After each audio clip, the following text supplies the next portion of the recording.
नमस्ते सम्पूर्णमा धेरै दिनपछि हजुरलाई मैले यो सुरुमा आउँदा अत्याधिक घाँसे मैदान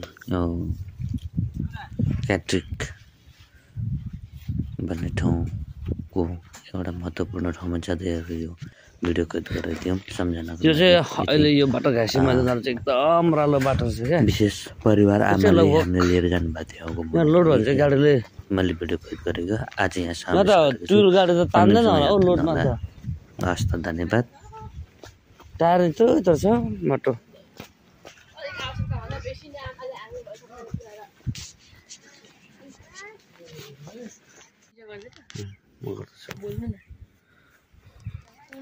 म यो कुन ताल पो भन्छ?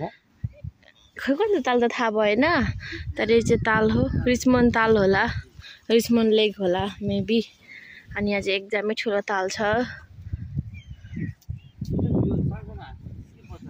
यसको बच्चाहरू उड्ने हाँस पनि हुँदो रहेछ। यहाँ चाहिँ कस्तो डर लाग्दो यार।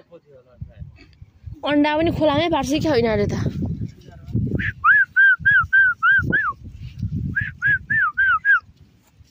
यही पो छ त। कति राम्रो यसको बच्चा होला त्यो त। तर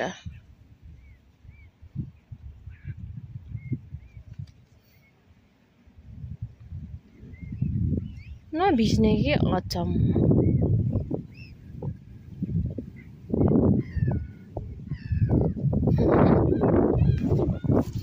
कति धेरै छ फेरि सानो खालको यहाँको चाहिँ। अनि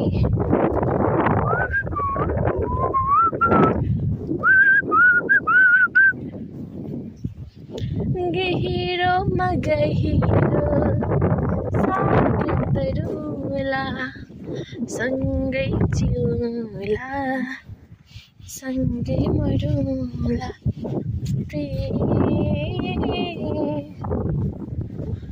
सबै यहाँ आएर बस्छ दिनमा। यहाँ माथि भन्छ दुईजना छोरी तर अलिकति बिच बिचमा गाह्रो रहेछ। त्यही भएर त्यो भन्न चाहन्छु भने कति राम्रो छ त्यो।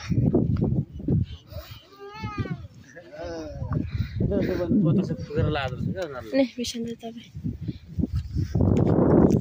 उता गर्नु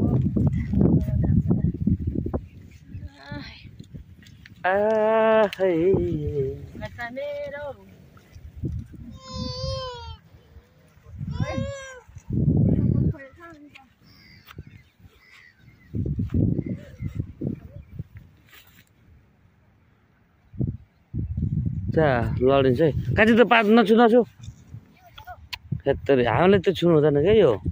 बुझ् न थाप्दैन अरे क्या। सेतो भएर बेथा लाग्छ नाकेन तिमीहरू नै। त्यो त यस्तो तालहरू पनि रहेछ है यता।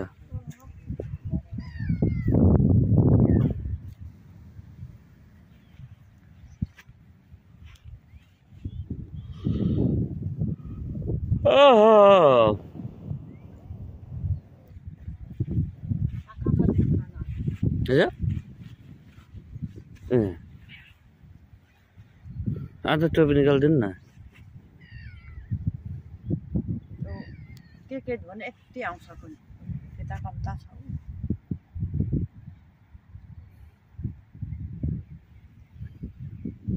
मेरो आमाले त बुहारी ल्याइदिएँ, दाजुको भाउजू ल्याइदिउँ भनेर भाइको बुहारी अन्त घुम्नु जाऊँ भनेर सबै ठाउँ थाहा पाइसक्नु भएछ त।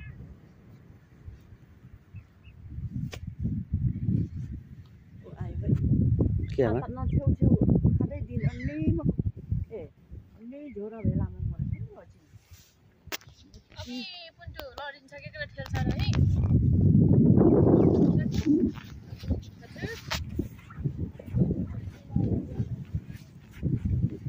यो प्वाखहरू चाहिँ मक्सौ खानु नदिनु है, नाकेन भनेर बेथा लाग्छ।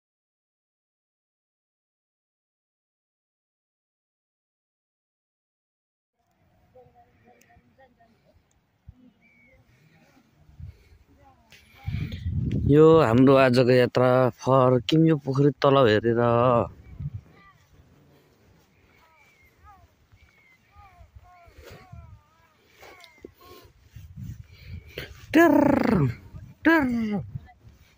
खुल्ला आकाश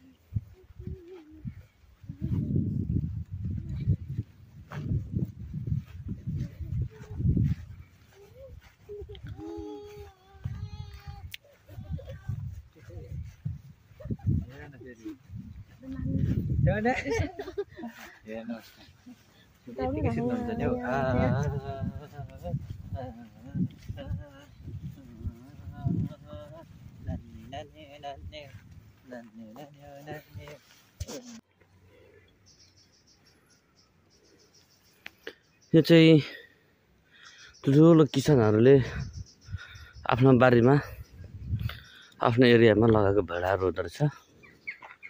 यहाँको भेडाहरू निकै आकर्षक बलिया घाँसे मैदान